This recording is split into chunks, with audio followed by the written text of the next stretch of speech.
Bueno, chicos, vamos a repasar el examen de julio del 2015. La primera pregunta nos dice, ¿la gammopatía monoclonal más prevalente es? Y la respuesta correcta sería la B, gammopatía monoclonal de significado incierto. Afecta entre un 3 y un 5% de los mayores de 70 años. La mayoría de las prevalencias me las dan en tanto por 100.000 habitantes. Esta es tanto por ciento, por lo tanto es muy prevalente, y el Waldenstrom me lo van a dar después en tanto por millón, de 2 a 5 casos por millón de habitantes. Entonces el Waldenstrom es muy poco prevalente. Acordaos también de la del significado incierto, que el pico monoclonal es de menos de 3, tengo menos de un 10% de células plasmáticas en médula ósea y no hay daño orgánico, por lo tanto no tratamiento. La 2 dice, ¿cuál no es correcta? El ácido fólico necesita cofactor para su absorción al nivel del duodeno. Es cierto que se absorbe en el duodeno, pero no necesita cofactor. Necesitaría cofactor de B12. La B, en las anemias megaloblásticas por déficit de B12 suele existir alteración en la conservación de mielina. Esto es cierto, por eso tenemos la clínica neurológica. Transcobalaminas 1 y 3 se fijan a la B12 pero no la transportan. Esto es verdad, acordaos que esto nos pasa en los mieloproliferativos crónicos. Por eso en los mieloproliferativos crónicos tengo aumentados los niveles de B12. La D, la anemia perniciosa se asocia a otras enfermedades autoinmunes. Todas las autoinmunes se asocian entre sí y el test de Schilling me permite determinar los niveles de B12 en orina. El test de Schilling lo vamos a hacer para diferenciar entre alteraciones de la absorción o déficit de factor intrínseco. A día de hoy está en desuso. Con respecto a la B9, acordaos también que no tiene clínica neurológica, se absorbe el duodeno y primera porción del yeyuno, aumenta solo la homocisteína, no el metilmalónico y tenemos reservas para 3-4 meses. Y está en frutas y verduras frescas. La 3, con respecto a la clínica de la anemia perniciosa, suele aparecer de forma rápida y brusca. Esto es mentira, aparece de forma progresiva y tenemos reservas para unos 2-3 años. El signo más precoz dentro de la clínica neurológica son las parestesias. Esto es verdad. Acordaos también que las parestesias están dentro de la clínica característica, pero no específica de la B12. Todos los síntomas remiten tras el tratamiento, no. De hecho, es importante hacer un diagnóstico lo más precoz posible porque la clínica neurológica puede no revertir si está muy avanzada. La glositis atrófica de Hunter sería mucosa lingual, no intestinal. Y la E, podemos tener alteraciones neurológicas sin anemia, dependiendo de los niveles de B9. Según los niveles de B9 puedo tener anemia sin clínica neurológica sin anemia. Conforme va avanzando el déficit voy a terminar teniendo las dos cosas, pero en el momento inicial puedo tener o solo anemia o solo clínica neurológica. La 4 es un caso clínico típico. Tenemos un varón que tiene dolor abdominal, orinas oscuras y me dice que 3 días antes tomó un fármaco que en este caso es el sulfametoxazol. Es un caso clínico de déficit de glucosa 6-fosfato deshidrogenasa.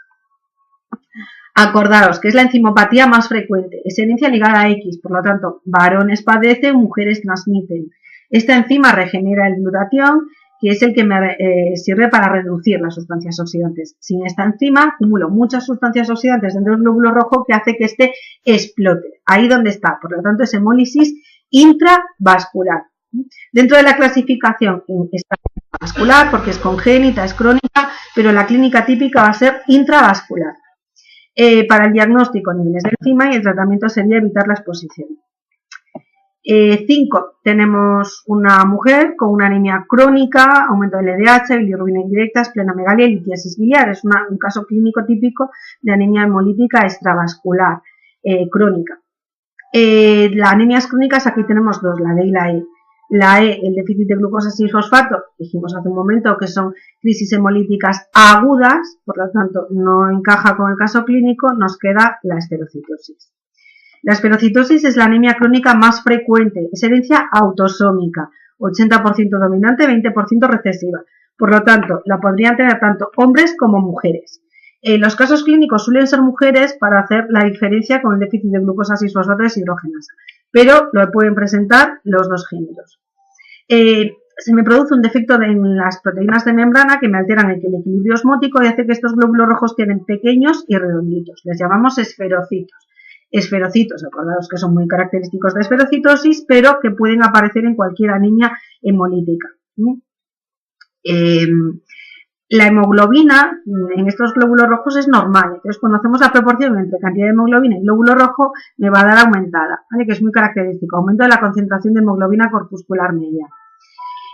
Para el diagnóstico, test de fragilidad osmótica o bien electroforesis, como todas las crónicas pueden tener crisis aplásicas por parvovirus, y el tratamiento sería, en los que están muy sintomáticos, esplenectomía después de los 5 años a ser posible. Se suele asociar colicistectomía por el tema este de las litiasis de repetición y ácido fólico como suplemento, como en todas las hemolíticas crónicas.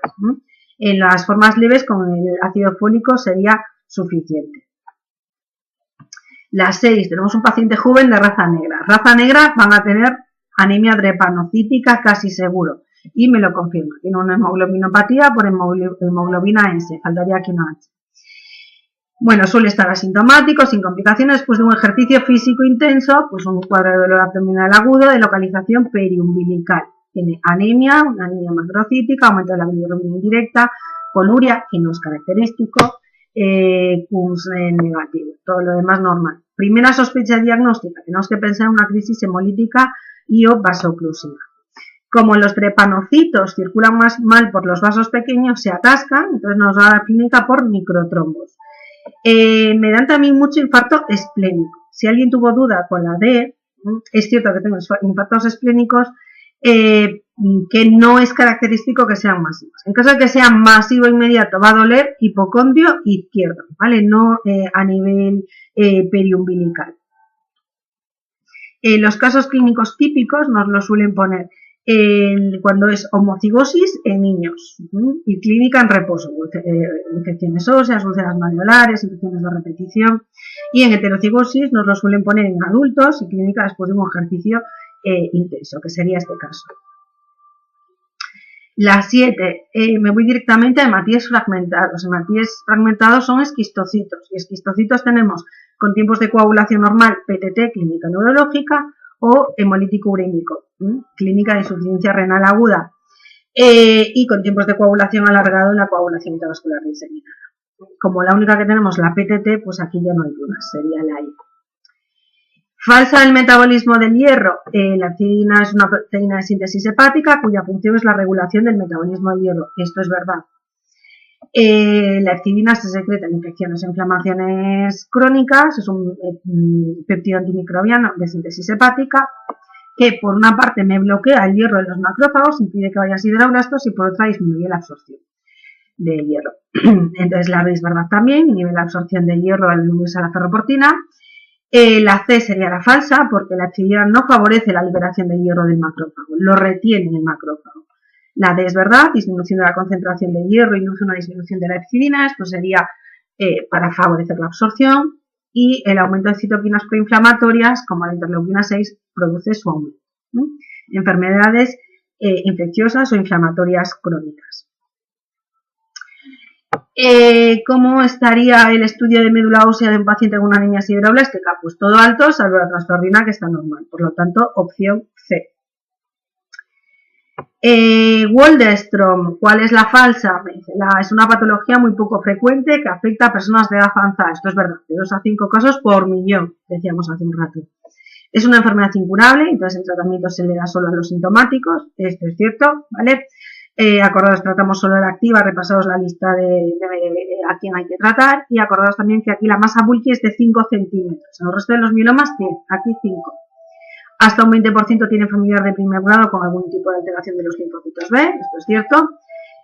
Suele ir precedida de una gamapatía monoclonal de significado incierto, esto también es verdad. La gamapatía monoclonal evoluciona la mayor parte de las veces a mieloma. Y cuando lo hace y hay un porcentaje pequeñito que lo hace a Waldenström. Pero es de este porcentaje pequeñito de donde me viene casi todo el Waldenström que tengo. Y la última, la E, sería la falsa. Es indolente, la mediana es de 11 años, no de 2. PTT, el déficit de la metalaproteasa, puede ser o bien por genético o bien autoanticuerpos. Anticuerpos. La opción correcta sería la E. 12. Tratamiento de primera línea en la PTT para recuperar los niveles de la metaloproteasa. Pues en primera línea, lo primero, plasmaferesis o bien plasma fresco congelado. Por lo tanto, la opción A. La prednisona es cuando no tenemos la etiología muy clara, algo me ayuda, pero no me va a solucionar el problema. Y el ritu sería si no hay respuesta. ¿Vale? Si no hay respuesta, metilprednisona, dosis de 1000 y ritu, acordaros, o sea, no os liéis con la prednisona y la metilprednisona. Prednisona, si la etiología no es clara, 1 miligramo por kilo. Si no hay respuesta, metilprednisona, 1000 miligramos al día. La 13, el ácido acetilsalicílico es inhibidor irreversible del tromboxano. ¿Cuánto tiempo dura este efecto? Pues como es irreversible, toda la vida de la plaqueta, que son 7 días. Por lo tanto, la E. De estos anticoagulantes, ¿cuál sería inhibidor directo de la trombina? Pues la C, el dabigatran. Warfarina y acenocumarol son antivitamina K y los xabanes son inhibidores del 10A. La 15, caso clínico también, mujer de 50 años con lupus, tiene algo autoinmune, hemoglobina de 8, 20.000 plaquetas y en el frotis tenemos algunas plaquetas de tamaño grande. Tenemos algunas de tamaño grande, pues otras son pequeñas. Por lo tanto, anisocitosis plaquetaria, que me orienta a trombopenia periférica. Y el test de Kunz es positivo. Por lo tanto, tengo anemia hemolítica autoinmune. Hemoglobina de 8, 20.000 plaquetas, bueno, pues hemoglobina de 8, 6% de retis, es hemolítica, Kunz positivo, autoinmune. Anemia hemolítica autoinmune y trombopenia autoinmune sería un síndrome de Evans. Hicimos una muy parecida a esta, donde el paciente no tenía anemia. Entonces era una PTI, sería la E, ¿vale? Pero en este caso sí tiene anemia autoinmune, las dos cosas juntas sería síndrome de Evans. La 16, tenemos un varón de 70 años sin patología previa, ¿vale? 70 años y nunca tuvo ningún tipo de problema. Ahora tiene una neoplasia y tiene un alargamiento del TTPA con presencia de inhibidores del factor 8. ¿Qué tiene este paciente? Pues tiene una hemofilia adquirida. La hemofilia adquirida es mucho menos frecuente que tengan sangrados articulares, no va a haber hemartros y tienen más tendencia a hacer hemorragias internas. Por lo tanto, el sitio donde sería menos frecuente el sangrado sería la C, los hemartros.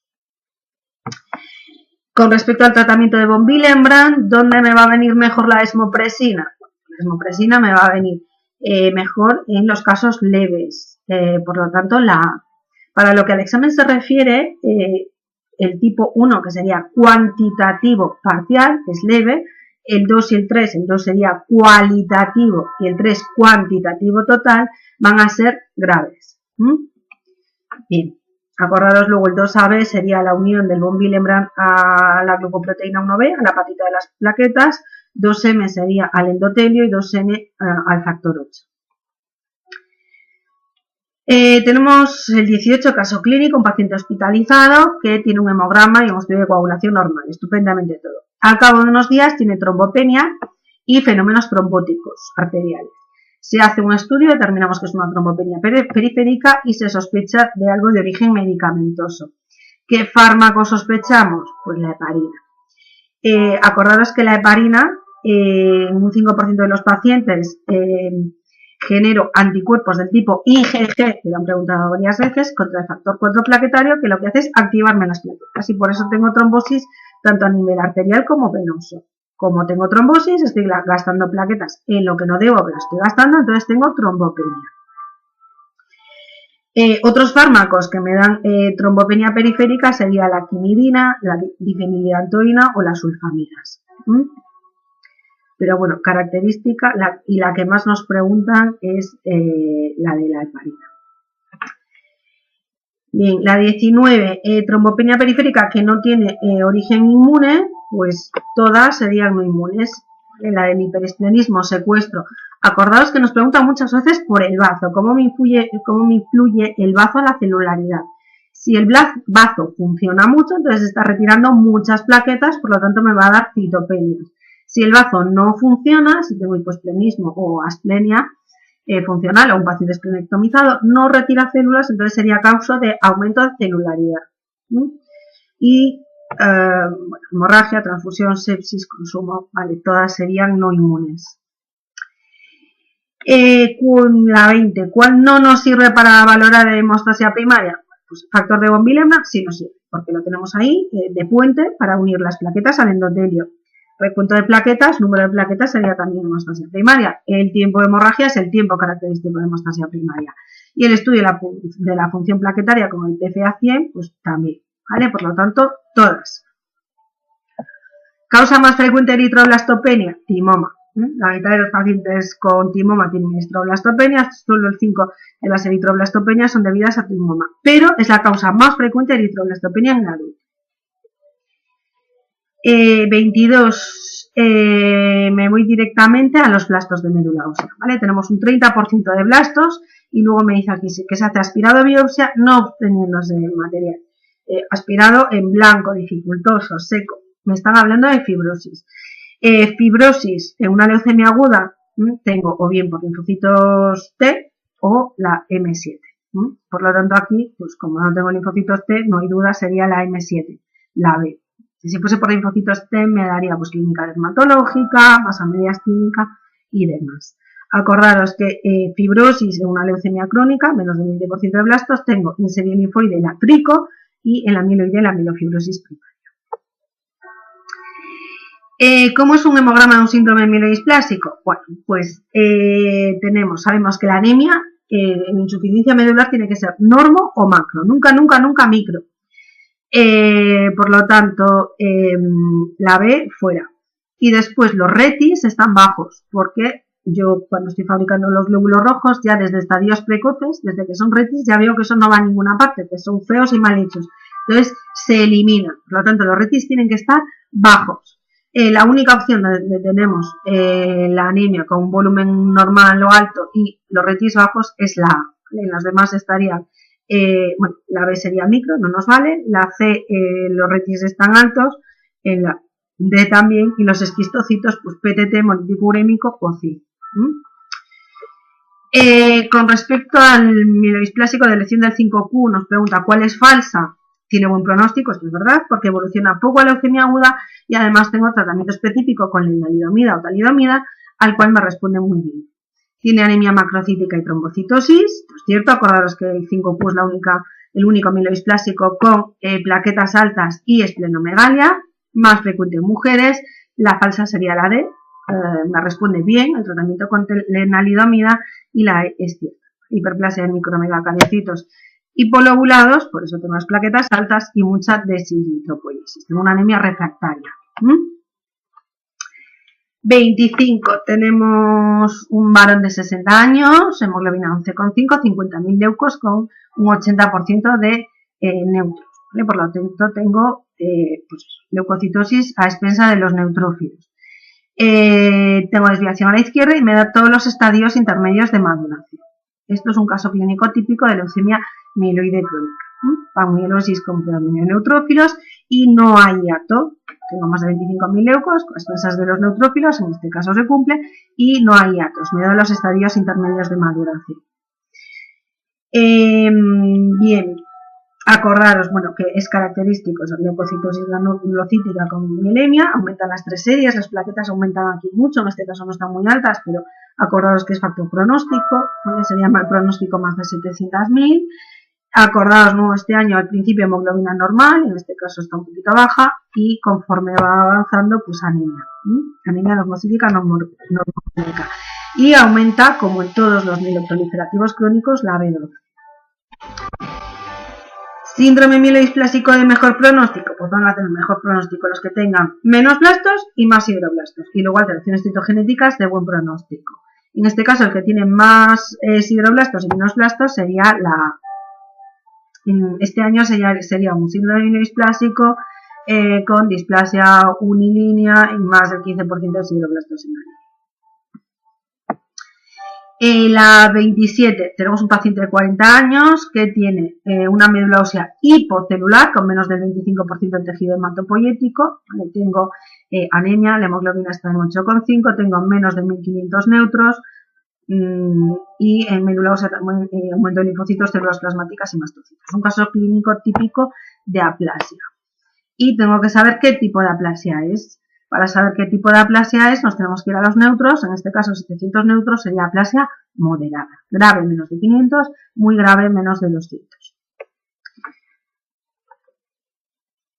Bien, tinción esterasa inhibida por fluoruro es más útil, donde más se me tiñe es en M4, M5, donde es más positiva. Leucemia linfoblástica aguda son todos factores de mal pronóstico, menos uno que es bueno. ¿Cuál es bueno? Pues la D, el fenotipo común. Sería factor pronóstico favorable, pues que esté entre 1 y 9 años, menos de 50.000 leucos, que no infiltre evidentemente el sistema nervioso central, que tenga hiperploidía, ¿vale? Hiper, porque la hipo es mala, femenino y respuesta al día 14 al tratamiento menos del 5% de blastos en médula ósea. Acordaos que siempre la respuesta al tratamiento va a ser el factor pronóstico, pues el más importante de los más importantes.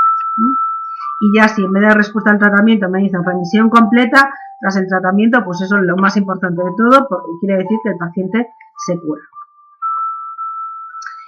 La 30, tenemos un paciente de 18 años con una leucemia aguda y tiene clínica a nivel dermatológico, lesiones en piel por infiltración leucémica, esplenomegalia moderada y en la radiografía masa mediastínica. Masa mediastínica con clínica dermatológica me tiene que hacer pensar en una linfoide T, ¿vale? Algo por linfocitos T, en este caso linfoblástica T. Las linfoblásticas infiltran mucho en médula ósea.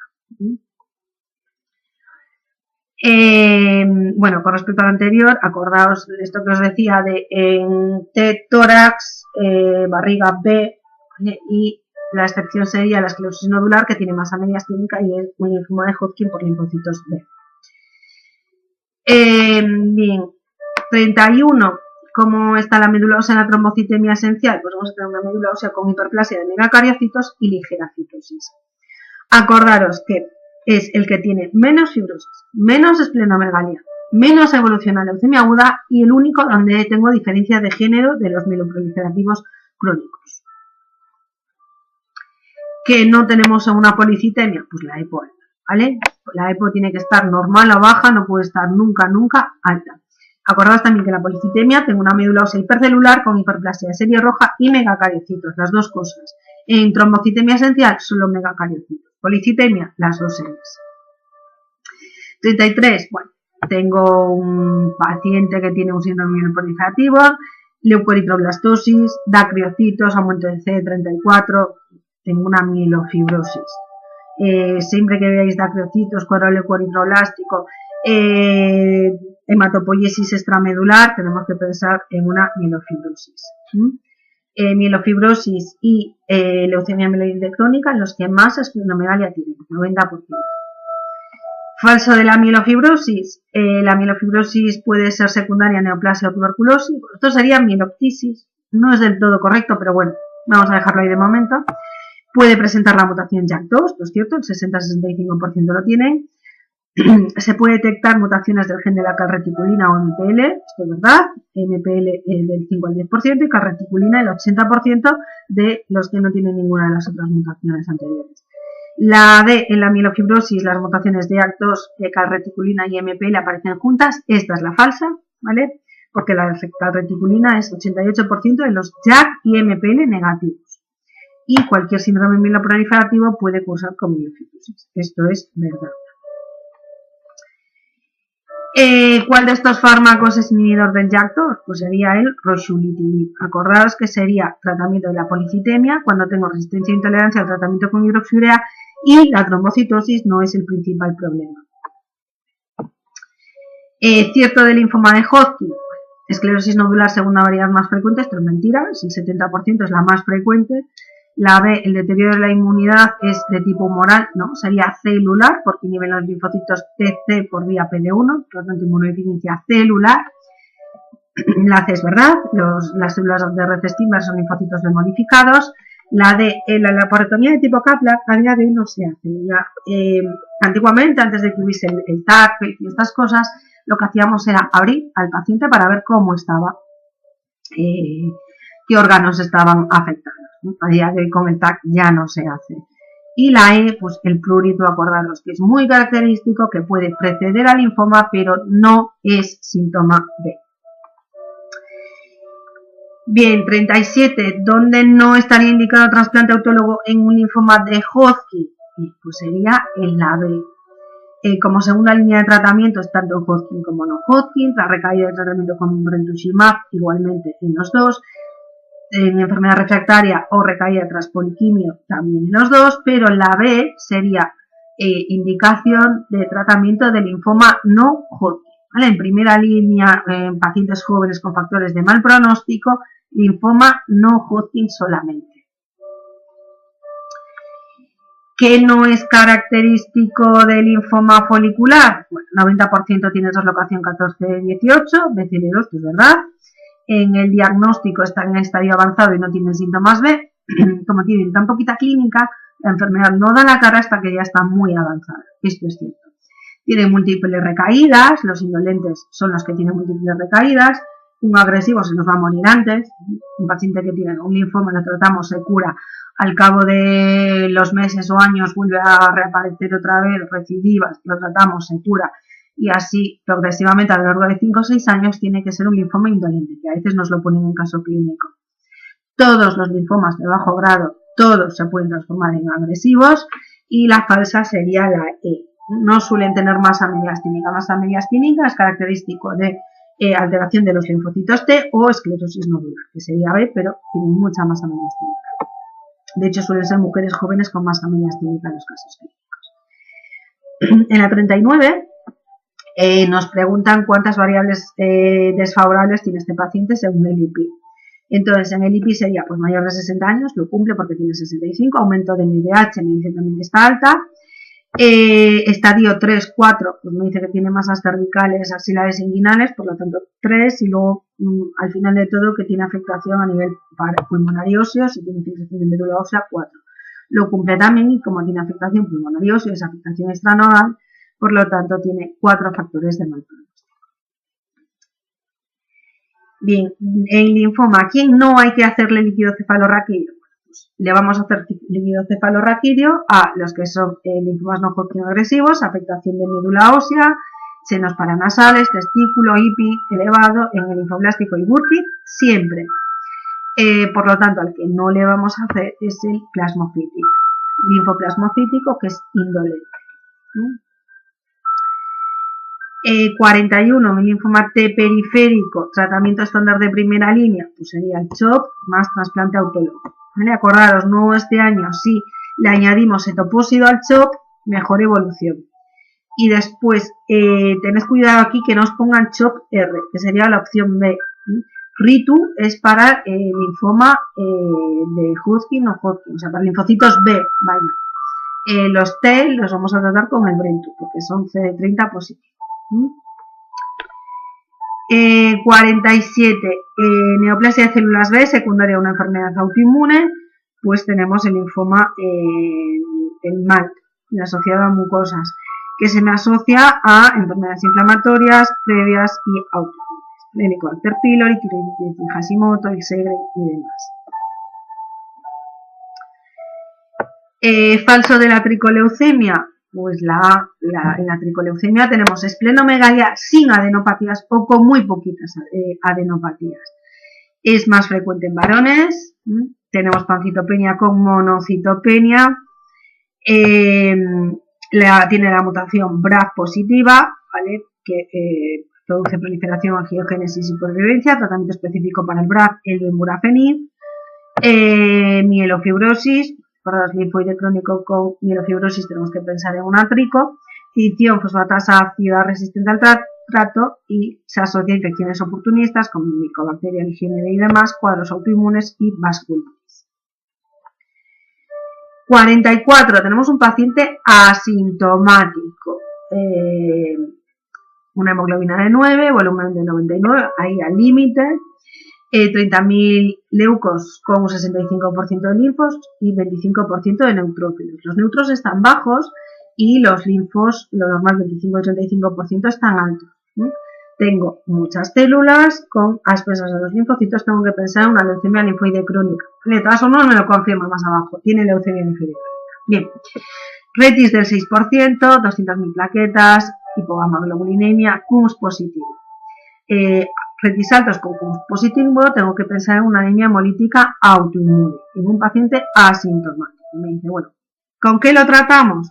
Pues las citopenias autoinmunes los tratamos con prednisona. No vamos a dar quimio para las citopenias autoinmunes, salvo que sean refractarias al tratamiento con prednisona, ¿vale? Fijaros que aquí me dice qué tratamiento, no me dice si le pongo quimio o no, ¿vale? ¿Qué tratamiento? Pues prednisona.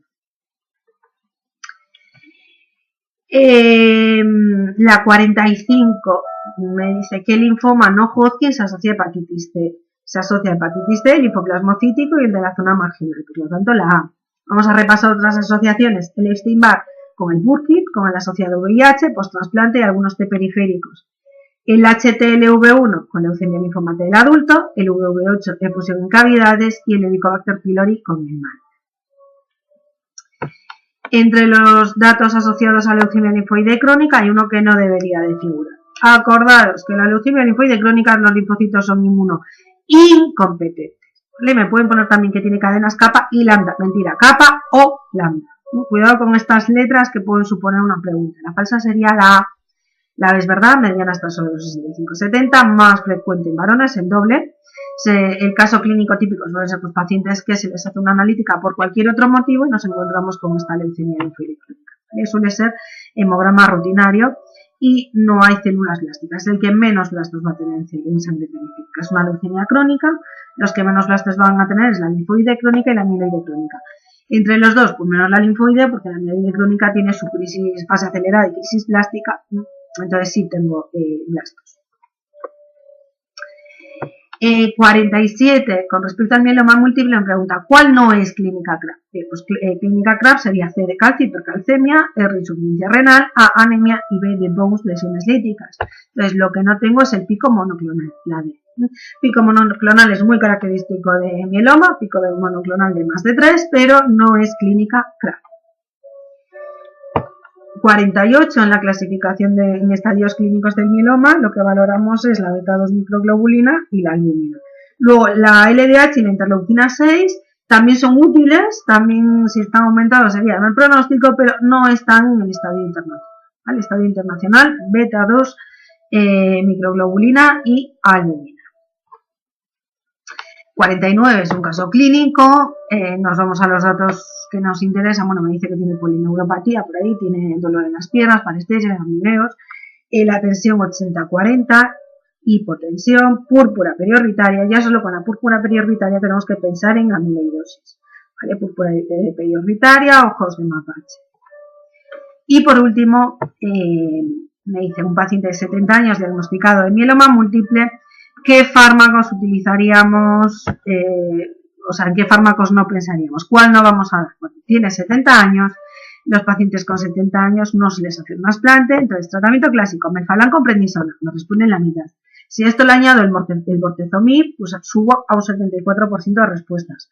Podemos dar también melphalan y prednisona con talidomida o lenalidomida con dexametasona. Por lo tanto, podemos dar cualquiera de ellos. Si fuera menos de 70, pues menos de 70 no melphalan, porque si le doy melphalan luego no voy a poder hacer trasplante. Pero mayores de 70, todos ellos.